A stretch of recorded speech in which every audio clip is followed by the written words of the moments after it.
Okay, hi, my name is Russell. I'm an alcoholic. Russell Spence. It's good to see you. And I'm glad Kayla finally made it. I had the pleasure of having dinner with a bunch of people, including Kayla. We couldn't shut her up. She's got less than 90 days. She told me her whole story. Probably one of the most magnificent. It was so good. I actually wanted to tell her story tonight. And she got your name right. But I think she's going to be sharing next week. She's going to be doing this meeting next week. Isn't that right, Kayla? But I'm glad your poor girl's still in shock from the dinner, but it's good to see you. I like doing that with newcomers. You need to pay attention to newcomers. They're very important. Keep them uncomfortable. Very important. Keep them uncomfortable, just a little uncomfortable, but I'm glad she's here. It was great meeting her. So I haven't found it necessary to have a drink since January 25th? Okay. So, well, at least my finger's not on the nuclear button, I can tell you that. But this should be a pushover. And at least I know what my deal is. But I haven't found it necessary to have a drink since January 25th, 1981. So I'm in my 44th year of sobriety. I've changed a lot. And somebody, who was it? Jerry came up to me. He was listening to a step series I did at Little River 2013. Yep. Was that 10 years ago? And you said it's like 11. The same. It's 11. You said it was like the same crap. It's like a different rapper. Right. Yeah, that's probably it. Fact. But I think I've changed a little bit. I see things differently. It says we get a new perspective by repeated humiliations in the final question of ourselves. And since I know for a fact in the last 11 years I've been crushed a lot and humiliated a lot, so there must be some sort of changes going on. So I'm going to share a little something. Don't worry about what step it's going to be. It's just going to be something about something. And we'll figure this out. And one of the things I like to do from time to time is, it says each alcoholic in his own language, from his own point of view, talks about how he developed his relationship with God. And God's a very important thing to me. He's the central fact of my life. But one of the things I like to do is I try to express in my own language, my own point of view, and my own testimony, my own story, because really that's important. I mean, I have the ability to, and I do from time to time, that I used to be a law professor. I have the ability to sort of like teach or do that kind of stuff, or, quote the big book, and I'll probably do a little here, quote scripture, I'll do a little that. But the truth is, there's really no substitute for your personal story. And the other thing is one of the old ideas I used to have is that I'm so unique and I'm so different and I'm so rare that, alcoholics like to think of themselves as like we're individuals, right? Well, Russell, you have your program, but I have my program, and we're different people. No, we're not. We're not. And that's an old idea that alkies. You know why we all meet together and we like coming to these meetings and listening to people? Because we're not different. We're not different. We're the same. Now, like the skin color may differ, and you may be fat, I may be fat, you may be skinny, you may be a woman, but we're not different. We're really pretty much alike. And if I had some crazy thought or something that's worked for me, more than likely it's going to work for you. You're just going to say, no, I'm different, because you don't want to go in the direction I'm going. See, I think, quite frankly, if you, and I have no way of proving this except based upon the time I've spent in the program and the people I've met, I think if you just filtered out everybody in Alcoholics Anonymous that had less than 35 years, and you just dealt with the people that had more than 35 years, I believe it to be very few, and were happy about their sobriety and have been rocketed in the fourth dimension of existence, and were experiencing much of heaven and knowing peace. I think if you just dealt with those people, you'd find they were very, very similar. You'd find they were very, very similar. So part of the process, I think, of growing up in AA is to beat you up hard enough so that you change your mind about a lot of things, you get rid of a lot of old ideas, and you grow in the image and likeness of your Creator. You know, the big book talks about the Creator, tells you all about the Creator. The guys who wrote the big book were reading the Bible. The Bible, all it talks about is the Creator, you know? And it says, if you're going to, the sixth step says we're supposed to grow in the image and likeness of our Creator. So I suppose if there was 2,000 creators out there and they all were different, one was like mean and the other one was loving and the other one was nasty and the other way, I mean, I guess we'd all be sort of different that we wouldn't hang together, but I'm thinking that pretty much the Creator has one personality and the Creator has certain characteristics they talk about. You know, you know what kind of characteristics the Creator has to have? I think he probably has whatever characteristics you have to have in order to do the 12 steps. You know? I don't think the Creator, at least the Creator, if you're gonna look at the big book itself and say, well, who could they be talking about? And if you, by the way, if you read the history of AA, you know, I'm not going to go through it. I'm perfectly capable of giving you quotes. Go to the history of AA. I can tell you something. The majority of people who wrote the book or were involved in this thing, you know, they believed in one Creator. They believed in one. There was one guy who was an atheist, but he ended up drinking. He got out of there.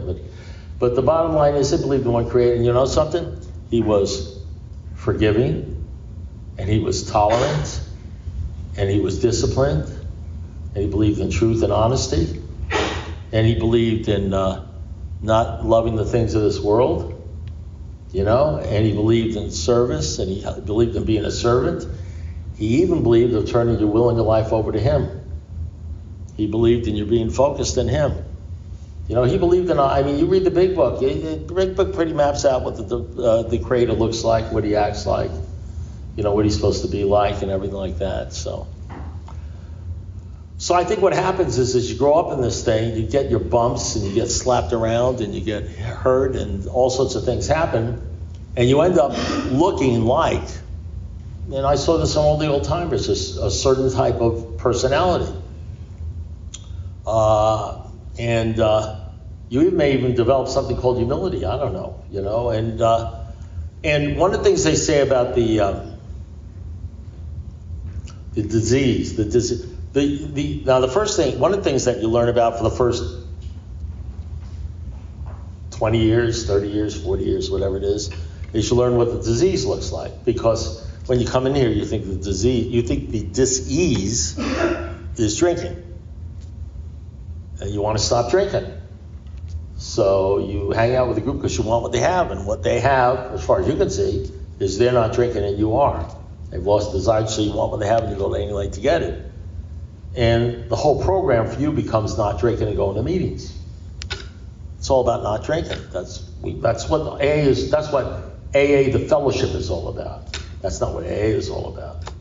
You may think AA is all about. AA's the first couple of pages. It's about not drinking and showing you're an alcoholic. The rest is all about growing up and maturing and becoming an adult, but growing up. But certainly for the first 2, 3, 4, 5 years, it's all about, you could be a raving lunatic. If you haven't had a drink, you know, you're a winner, you know. I mean, that's what they say, you know. They don't care. You raped 15 nuns and a frog, you know. If you haven't had a drink in 3 years, we're giving you a medallion. It don't matter. We're getting a medallion, you know. So, but the truth of the matter is, the program's got a funny way of working. That as you get older and older in AA and longer in AA and been around, and even when you're doing the stuff, what happens is the suit fits tighter and tighter. The road gets narrower and narrower. And you can actually have a situation where you have 10 years sobriety and you're suicidal. But you're not drinking one day at a time, and nobody knows it. You can be unhappy with your sobriety. They talk about it in the book all the time. You know, they say, what does it say in Vision for You? Every once in a while, a former drinker says, feel better, look better, having a better time. And they wouldn't have put it in the book if it wasn't true. This is what they saw. They said, says, I feel better, I look better, I'm having a better time. He says, we laugh at that stuff. We know he's going to try the old game again because he's not happy with his sobriety. Soon to know loneliness, as few do. They're not talking about people that are not in the program. They're talking about sober people, physically sober people. And then in the book it says drinking is not the disease. How about that? You come in here thinking drinking is a disease. You stop drinking, everything's okay. Say, get off my back. Get off my back. I haven't had a drink. I'm doing fine. I don't even want to drink, you know. you start thinking drinking is the disease. And the big book says drinking, it's got one line. It's a one-line thing. Drinking is not the disease. It's a symptom of the disease. But nobody understands what that means, because when you got thousands and thousands of people all patting themselves on the back for not drinking one day at a time, you understand what I'm saying? You know, we start thinking, well, maybe that is the disease, as long as I'm not drinking. And you can be really, really sick with this disease and not have a drink. You know, I think some of the people in my group say, what do they call it? Satiety? Right. Satiety, they call it. You know? But it's cute, you know. And one of the things it's, and you know what it says about this? I mean, the words have meaning. Sometimes people will quote the big book. What was the line I said? I can't remember. This is what happens with the, you know, today I said something about, but you have this line in the book that the disease is cunning, baffling, and powerful. It's cunning. The real disease centers in your mind. It's not the drinking. It's a mental disease, mental and spiritual disease. It centers in your mind. And what the big book says is the only way to really transform yourself and become alive again, they call it born again, is based upon your relationship with God. You wouldn't really know that if you went to meetings, because the fellowship doesn't really believe that. Fellowship believes don't drink and go to meetings. Fellowship believes do service. I'm not putting any of this stuff down. I'm just telling you what, if you go to an AA meeting, the idea you'll get, because AA is like a spiritual kindergarten. It's really, the meetings are really best suited for people with less than 15, 20, 30 years, that kind of thing. Because what the meetings are for, so the meetings are here for one reason, so that you don't drink no matter how bad it gets. And the reason for that is because it's going to get fucking bad. Because you know that song, I fought the law, but the law won? I fought the world, and the world run.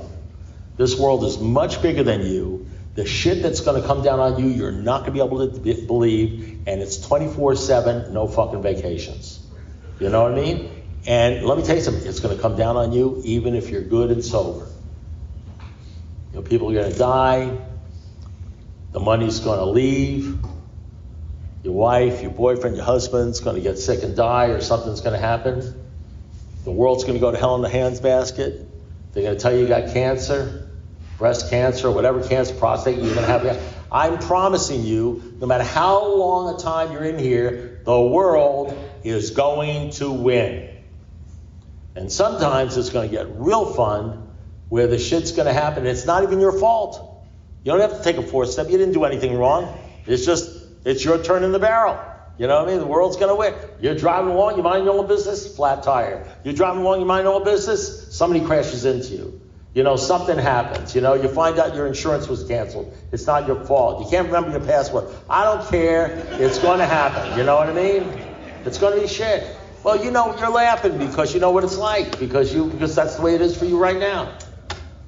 That's the way it is for you right now. You have some sort of feeling that because you're sober, you're like in control. You really think you're in control, don't you? Yeah, right. Okay. Well, you're going to learn a little bit about this disease. And the world's going to teach you about this disease. And it says we're undisciplined. We're like children. We're childish. But God disciplines us. That's one of the ways we get disciplined. You know? And you can sort of you know, it's easy to rest on your laurels, because it is. Because we're lazy, and because we don't want to do the God thing, and we want to believe that we can take control, but we're headed for trouble if we do. So all of you are going to be headed for trouble. I'm going to be headed for trouble. You're going to go through what I went through. You're going to head for trouble, and you're going to change. I mean, it's going to happen to you. But here's what it says. It's cunning, baffling, and powerful. So one of the things that I'd like to do tonight is talk about why the disease is cunning. What's cunning about the disease? So I think I want to talk about something that I'm sure... I don't want to say I'm sure you've never heard, but maybe it's a different way of looking at things. Because if the one thing staying sober a long time has done for me is I look at things differently. I just see things differently. Because sometimes when sometimes it says you're too close to the forest to see the trees. Sometimes When you're real close to the disease, you go to meetings, don't drink and go to meetings, don't drink and go to meetings, drink and go to meetings, and you miss the point. You miss the point. Well, the point is we have to grow along spiritual lines, and we have to have a relationship with God, and we got to rely on Him. He'll show us how to create the fellowship. It's all God, God, God, God. But you'll miss that point if you go to meetings. And I'm not saying don't go to meetings, but you miss that point because meetings, they'll tell you don't talk about the God thing. Meetings, they'll tell you if you talk too much about the God thing, they'll say, you're killing newcomers. You will come away from meetings in Alcoholics Anonymous, and that's not the way it used to be. It used to be completely differently. It's completely different. But if you go to a lot of meetings in Alcoholics Anonymous throughout the world, and that doesn't mean that there aren't meetings are different. I go to a lot of Zoom meetings where it's all about God. The only thing they talk about God. They don't even talk about drinking. All they do is talk about God. There are people there with 2 days. All they do is talk about God. People stay sober for a long period of time. It's just those are the meetings. But by and large, if you go to AA for a long period of time, there's a couple of things you don't talk about. You don't talk about God. You don't in any way specifically mention anything about the religion. Now, I know the big book says we lose all prejudice against organized religion. We begin to see where religious people are right. You understand what I'm saying? But if you actually drill down on that, you ask somebody, but what happens if you go to AA meetings, you realize that there's an incredible amount of prejudice against organized religion. The one thing you'll realize is that everybody wants to raise their hand and said, man, I'm a recovered Catholic, I'm a recovered Baptist, this was shoved down my throat, this isn't about religion. And the truth is, they were all religious people. As a matter of fact, the big book says, I think the guy, Ebby, said, I came to bring you something that I became religious. A religious idea. They were all religious. They all read the Bible. They would now, I understand what the big book is for beginners like less than 10, 15 years. I understand that, so they don't want to hurt people's feelings. They're trying to be nice and all that sort of stuff. So I understand, it's like a switch and bait thing. As you grow up, then they get into the big boy stuff, They get into the serious stuff. We never apologize for God. All men of faith have courage. They trust their God. We never, instead we let Him demonstrate in our life through our testimony that once we begin to outgrow fear, if you read it the way it's supposed to be read, you realize that religion and God is a big deal. But if you go to a lot of meetings and you get your AA only from meetings, and most people get their AA only from meetings, it seems very clear to you, if you go to a meeting and a guy's talking about God like I'm talking about God, you say, man, I don't know, I can't handle that shit. It's a bad thing. When it's the number one thing, the central factor of our lives. It says, if you want to be rocking in the fourth dimension, experience much heaven, the great fact is this and nothing less, that God's become the greatest central factor of our lives. He's doing for us what we can't do for ourselves. The bottom line is we have to be convinced that He lives in our heart and mind in a way which is deemed miraculous. And yet, the fellowship is completely different. And the reason the fellowship is different is because the fellowship is made up of remember, made up of alcoholics.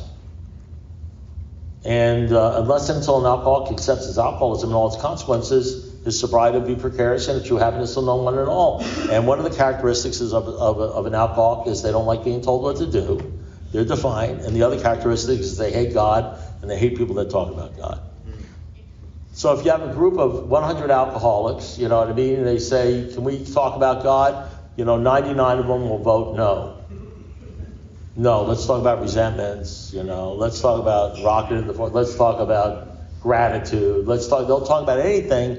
So you'll come away with a clear feeling that this is all about not drinking and going to meetings and doing service, all of which is good. I'm not talking down at it, but you'll miss the central fact. You'll miss the great fact.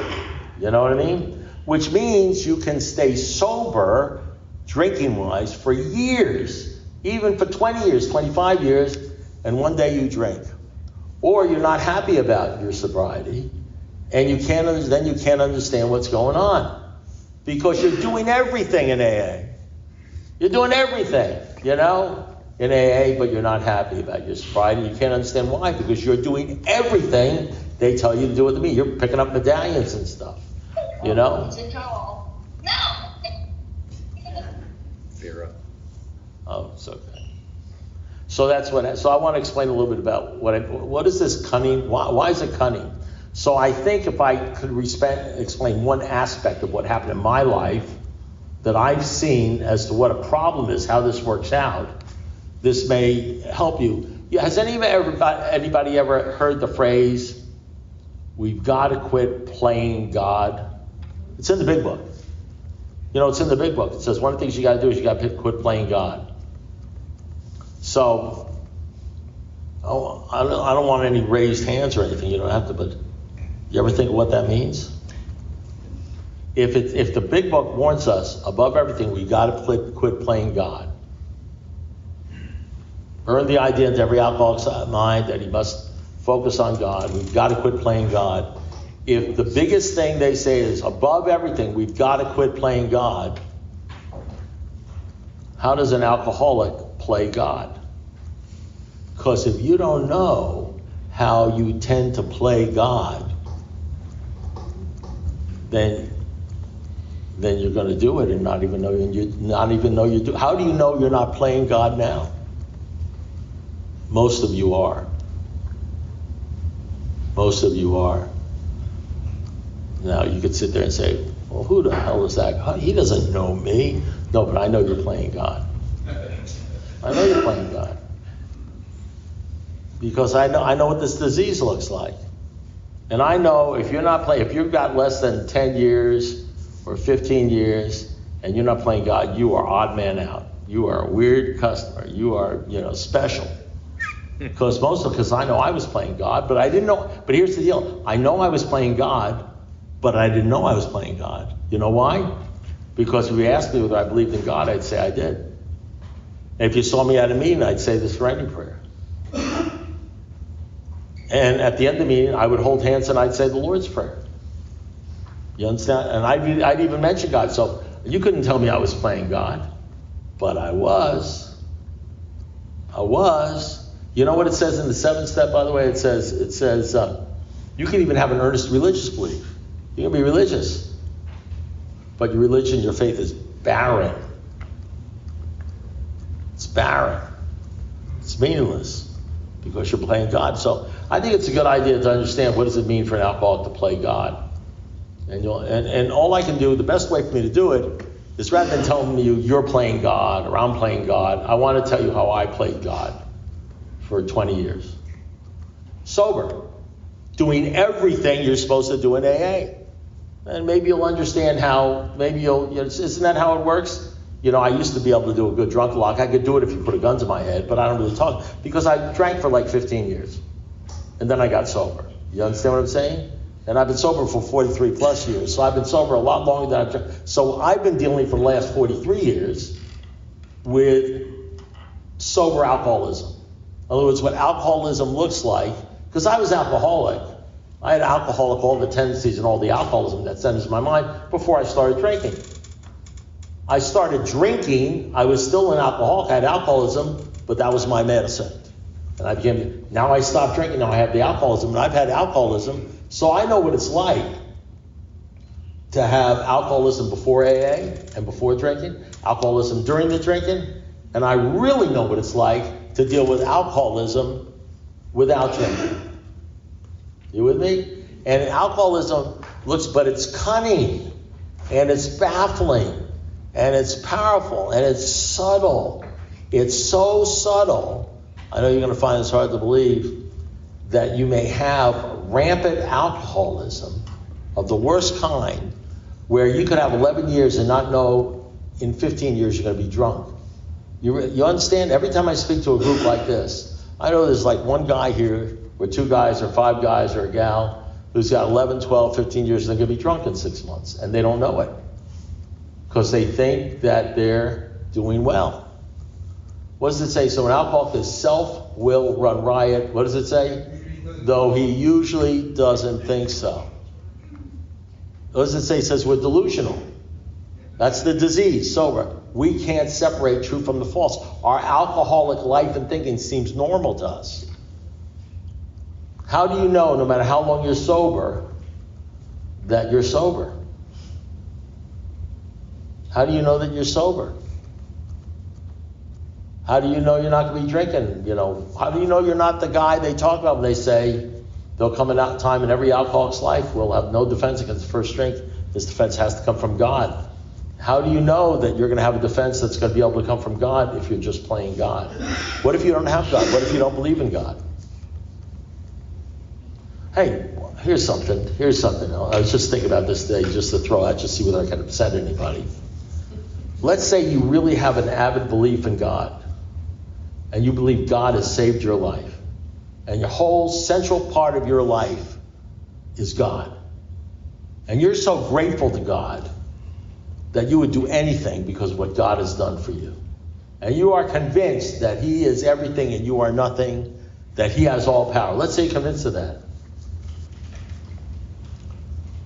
But you don't talk about that at meetings because you're worried about what people think about you. Do you really believe in God? Do you really believe in God? Or are you just full of shit? Or are you just bullshitting yourself? Because if you really felt that, you would only go to meetings where they talk about God. Or if you were at a meeting they wouldn't talk about God, you would talk about him whether people liked it or not. If you really believed he was a central factor of your life. So maybe you're just making believe. Maybe it's just like a make-believe God. Maybe you just do what most alcoholics do, sort of like trying to fit in because you don't want to be rejected. So how do you know you really believe in God? Well, you don't even have any idea who God is. So let me just tell you a little bit about my story. So maybe that'll make a little sense. So I want to put some meat on the bones because if I talk about what happened. So here's the deal. Now I'm going to get a little, let me tell you something. I'm going to get a little obnoxious here, okay? Now I know you're saying to yourself, how could this guy get any more fucking obnoxious than he is already? But trust me, you haven't heard anything yet, okay? I'm going to get real obnoxious now, but there's going to be a point to my being obnoxious, okay? So now I'm an alcoholic, just like you. I've got the same disease you have, but I'm not drinking. At least for the first 16 years of my life. But I did really well in school. And now imagine an alcoholic kid with the same thoughts, I'm the greatest in the world, but I'm also a piece of shit, worrying about what people are thinking about me and thinking that people are always thinking about all the crap that you have going for you right now as an adult, but I have it like I'm like 11, 12, 13 years old. You know what I mean? But I don't know what's alcoholism. I don't even know I have alcoholism. This is just how I feel, and I think everybody feels this way. But I'm going to make sure nobody understands how I feel because I don't want anybody to see what's going on in me because I don't know what's going on with me. And I got the voices, I got all the bullshit. So you got that, so you're confused. And so I got that. But I'm good in school. I get good marks in school. So I get good marks in school, and I get good marks in high school, and I go to college. I get into a good college. I get A's, straight A's. I decide I'm going to go to get a PhD in algebraic topology, which is like advanced mathematics. I take all the courses that they have in advanced, all the doctorate courses and everything, ace them all, get them all, and do all that sort of stuff. And I'm doing great. I'm doing great. I'm on the top of the deal. And I meet this girl. And she's gorgeous, she's beautiful. And I say, I want that girl. You know what I mean? And I'll do anything to get that girl because I'm an alcoholic. Now, I don't know how non-alcoholics think. I'm an alcoholic, I only know how I think, but I will do, I'm like obsessed with this girl because alcoholics get obsessed and they you know what I mean? They got that kind of love. You guys ever been in love? That kind of shit, you know what I mean? And it's very painful. But it's very painful. You don't know. It's very painful. If you've ever been in love, it's extremely painful. And I was in love every time I got laid, okay? So that's all I can tell you. I was in love. And I wanted this girl. And the girl's father was a doctor, her mother was a lawyer, all this, her grandfather was a lawyer, a bunch of professionals. So I decide, it just comes to me like an epiphany, like a brilliant thing that I ought to be a professional. I mean, math professors don't make money, but lawyers, doctors, they make money. You know what I mean? And I got great grades, so I go to medical school and they turn me down because they didn't have any biology. But they tell me they'll take me if I go back to get my biology degree. So I would have been a doctor, medical doctor, but that means going back for another year of school. You understand what I'm saying? But I'm an alcoholic. So if you're an alcoholic, you're like impatient. You're just regular alcoholics, I can tell that. But I'm an impatient alcoholic. I'm the kind of alcoholic that I want what I want now, you know? So, if you're looking at it from the outside, you may think I'm mature, but I'm really like a 6-year-old, okay? So I'm not going to do that. So I march right over to the law school, and they take me. They say, give me 300, you're in. And so I'm in. That's how I'm a lawyer. So here's the deal. I'm a lawyer. I graduated school at Department of Honors in Mathematics, National Science Foundation Fellowship. I marry this incredible gal. I get this beautiful house on Miami Beach on LaGuardia Country Club golf course. I get a job with the state attorney's office. I decide that I want to become one of the chief prosecutors doing murder cases, major crimes. I get that deal. And then I'm hanging out and I decide that I'm not happy about my marriage. I decide I want to go out with other women. I'm starting to drink. I ignore her. She files for divorce. I go through a divorce. I get rid of that life. Now I go out with other women. I get other women that I want. I get all this stuff. And my life is, I got friends. I got a career. I'm doing great.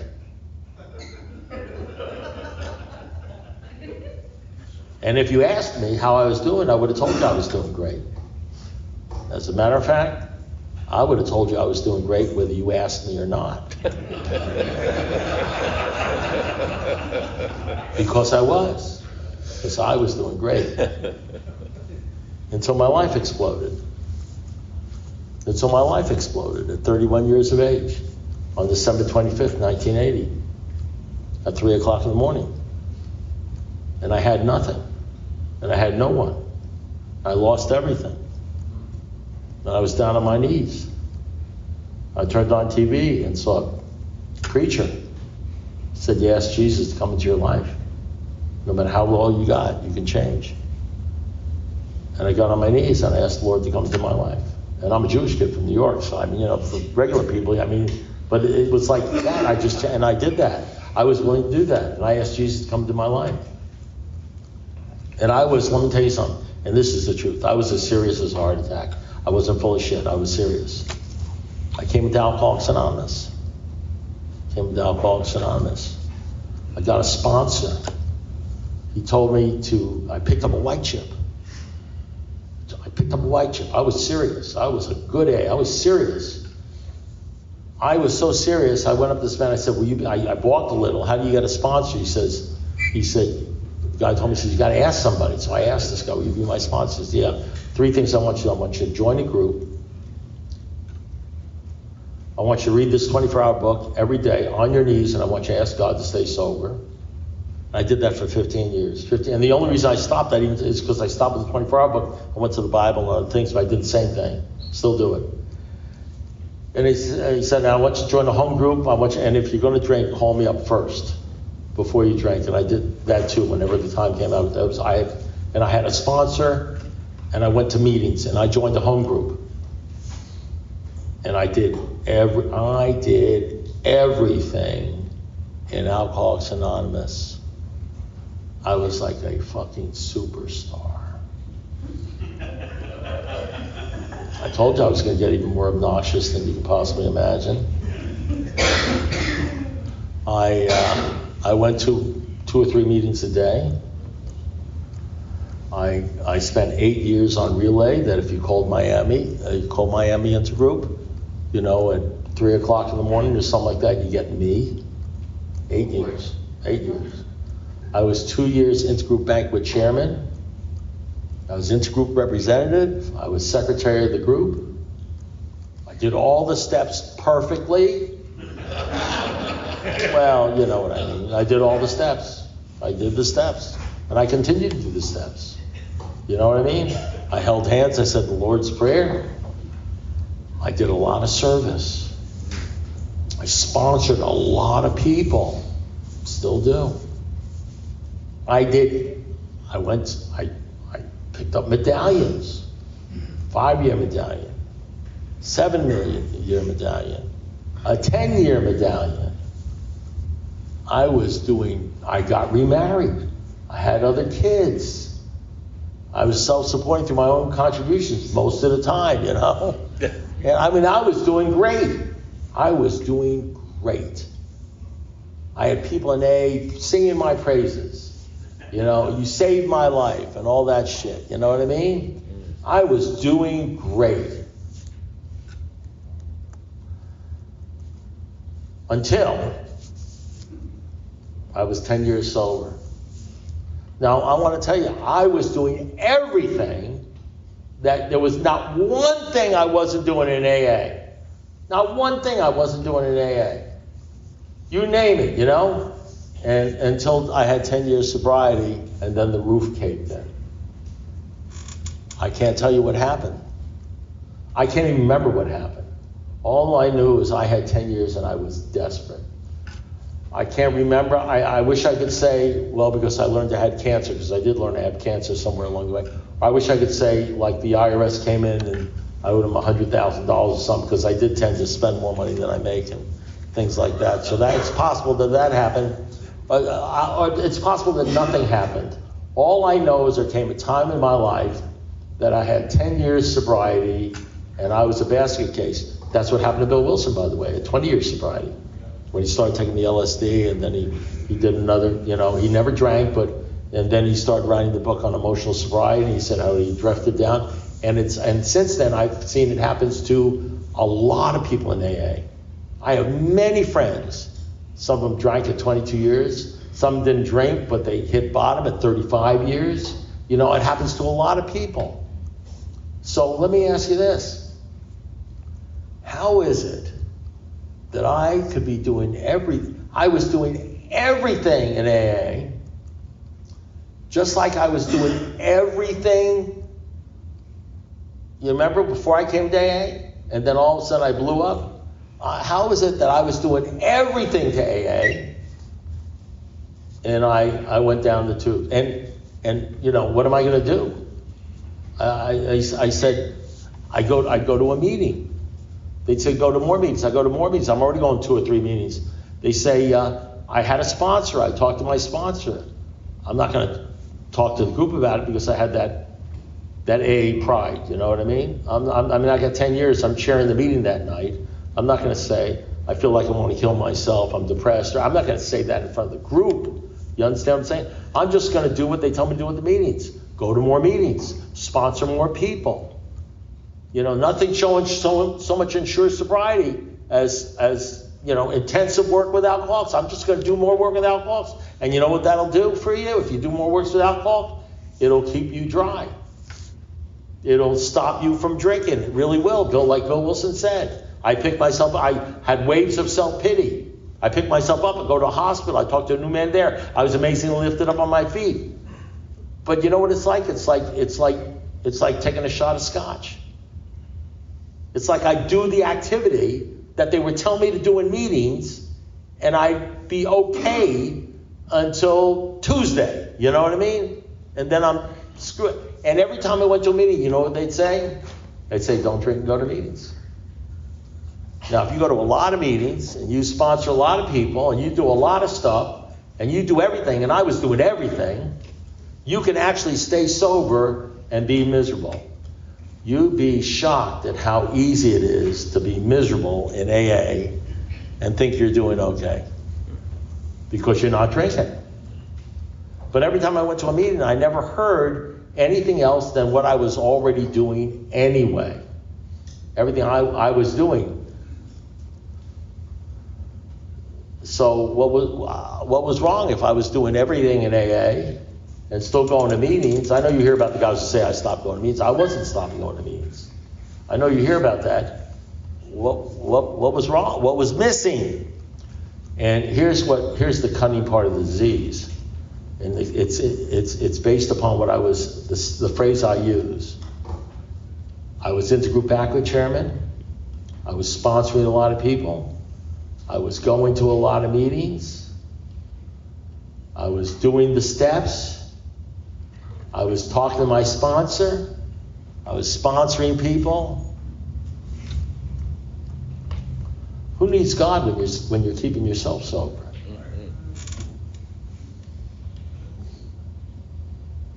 What does God have to? What does God? What was like that song with Tiny Tina? What does love have to do with? What does God have to do with it?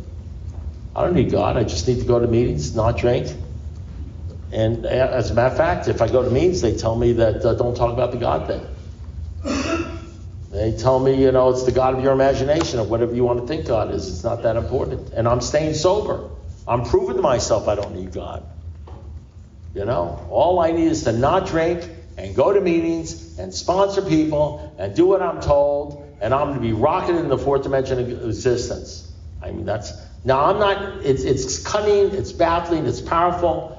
I'm not thinking anyway like I'm thinking, like I'm talking to you right now. What I'm saying to you right now is me at like 43 years, you know what I mean? That's not me at like 10 years, okay? I'm baffled. I'm almost as baffled as I was when I picked up my white chip. Because now I'm doing everything, and I got double-digit sobriety, and I'm supposed to be happy, joyous, and free, and I'm not. And I don't know who to go to or what to do. Because all AA is telling me to say, don't drink and go to meetings. Nobody's talking about God. And if they are, it's just sort of like a punchline. I'm grateful to God or something like that. But no one's really serious about the deal. And when you really get into it and you start reading the book, you realize that that's what the whole thing is all about. The whole book is about getting you to a point where you can, and I'll say this in such a way so that it'll bother you, but it won't bother you if you think about it. The whole book is written so you'll ultimately leave AA, not leave AA like you leave AA, because I would say I haven't left AA, where you'll leave AA and go to the next level. Go to the 6-step level. The level where you're separated from the boys. The level, it's like when they fire a rocket up, and they fire the first stage up, and that gets it off the ground. You stop drinking. But the second stage is what gets it to what's called escape velocity, where you escape the gravitational pull of alcoholism back to the earth, because otherwise you fall back to the earth.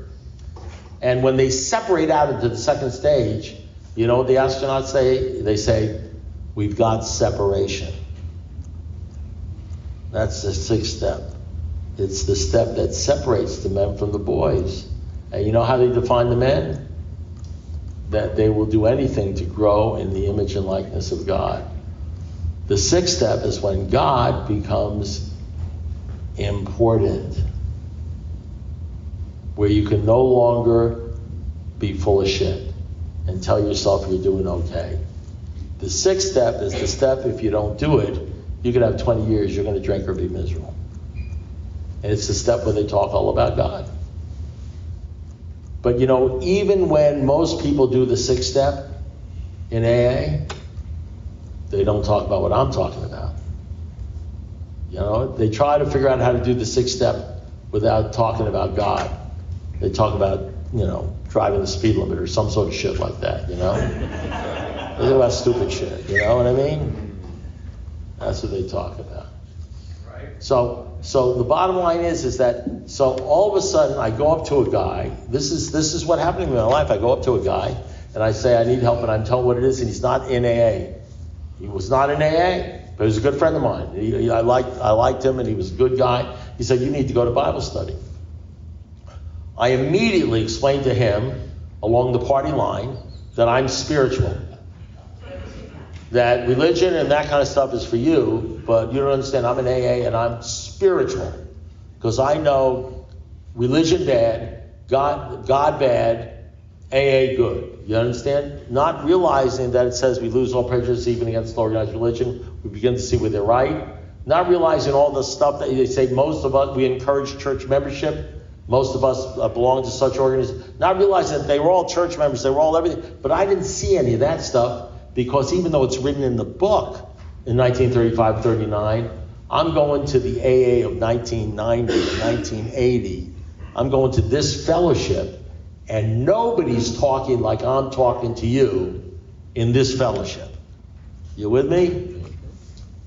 And so I say, no, I can't go. And he says, I'm spiritual, not religious. And a week later, I found myself sitting in a men's Bible study.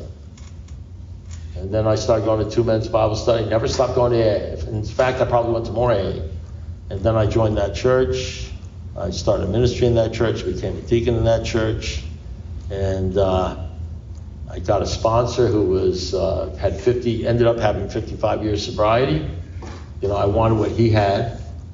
And God was the most important thing in his life. His whole life was about God, and I wanted what he had. I said, if I can only have the faith that John Glenn had, and my whole life became about getting closer to God. And God became more than a punchline for me, or yeah, I believe in God. It became my entire life. I woke up thinking about God. I went to sleep thinking about God. I drive in a car where I play music about God. All my friends talk about God. All the meetings I go to talk about God. And when I'm at a meeting where they don't talk about God, you know what I do? I talk about God. You know, that's what I do. And you know what happens when you talk about God and you think about God and you also know about the steps? You know what happens? You live a different type of life. And you get rocketed in the fourth dimension of existence.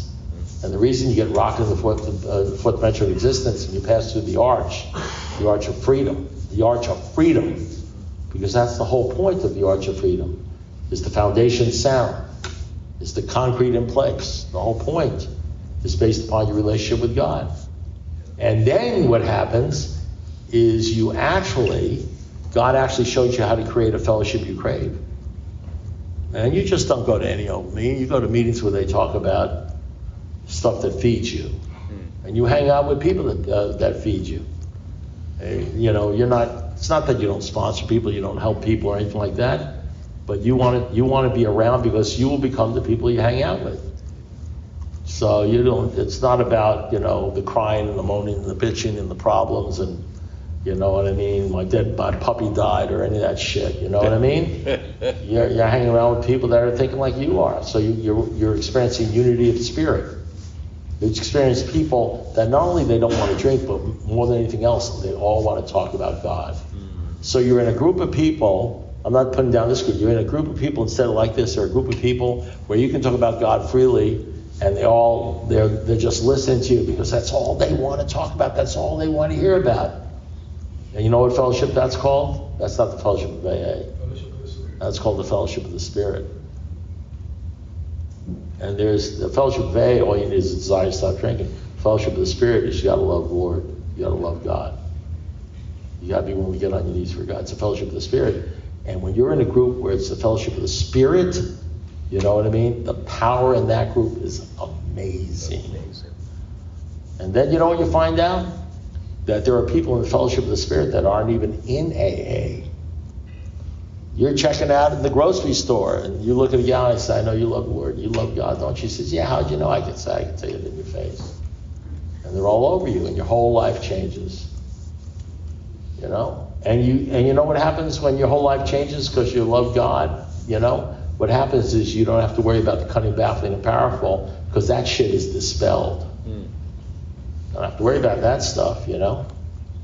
Because you get rocketed in the fourth dimension of existence. You'll certainly meet some of us as you trudge the road to happy destiny.